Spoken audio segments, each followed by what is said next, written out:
Owalo. Mine, first of all, is to thank the Almighty God for this day and to appreciate the fact that He has given us the gift of life.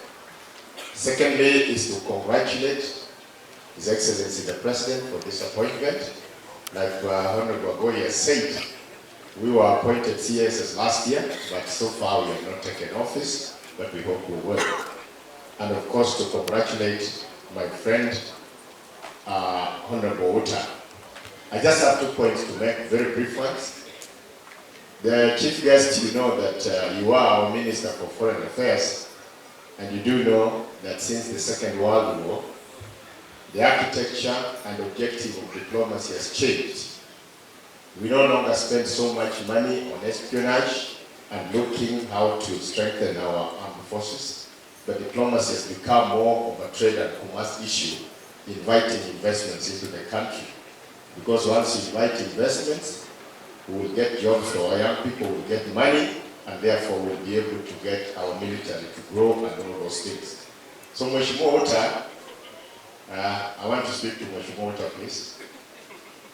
Mheshimiwa Outa, kidi Egypt, gimwakwai, ni pendi gienta ngoma nyalubiro mondo konjo Kenya, mondo konjo Luo, mondo konjo Nyando, mondo konjo Kenya duto. Lastly, you're the Right Honorable. We as Luos, we are very unique. In fact, the name Kisumu comes from a unique practice found only among the Luos called Kisuma.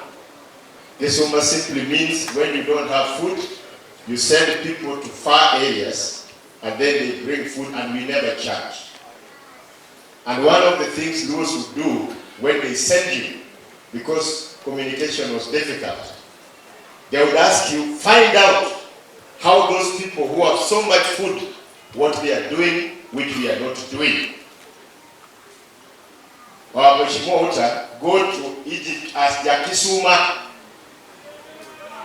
and find out what Egypt is doing, which Kenya is not doing. I say this guest of honor because Egypt is a big country, almost 1 million square kilometers.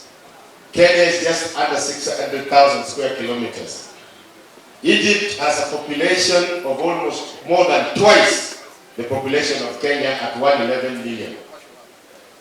Nearly 95% of Egypt is a desert, but in Kenya only 60% is classified as arid and semi-arid. But despite that, Mr. Guest of Honor, only 3 million hectares of Egypt is arable. To put it in context, the surface of Egypt, which is arable, is just the size of Turkana County. But in spite of only 3 million hectares being arable, Egypt produces 10 million metric tons of wheat annually. That is enough wheat to feed the people of Kenya for 5 years. Egypt produces 8 million metric tons of rice annually. That is enough rice to feed the people of Kenya for 8 years. Egypt produces enough maize at our 70 kilogram per capita for every Kenyan to feed the people of Kenya for 2 years. Egypt is also the leading producer of orange, the leading producer of grapes, the leading producer of potatoes, the leading producers of dry onions. I think Mheshimiwa Kidikucho, penye yo Egypt, uonge pi, uonge kod, angomo mi undichie mumoro mojo uduto. But Mr. Speaker, what I'm asking, I can ask the Egyptians. They have no water, they have no rain. How come they are able to feed Kenya for several years? As here in Kano, the only problem we have is perennial floods every year.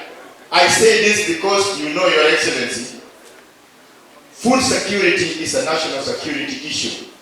When you have food, there's less conflict in families.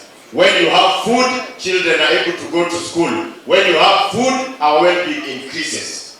Your Excellency Outa, Kidikuro, Wabedi Luongwa, Abedi Yuna, Kabanya Lupo, Negaja Muchieba, Wawamba Akuro.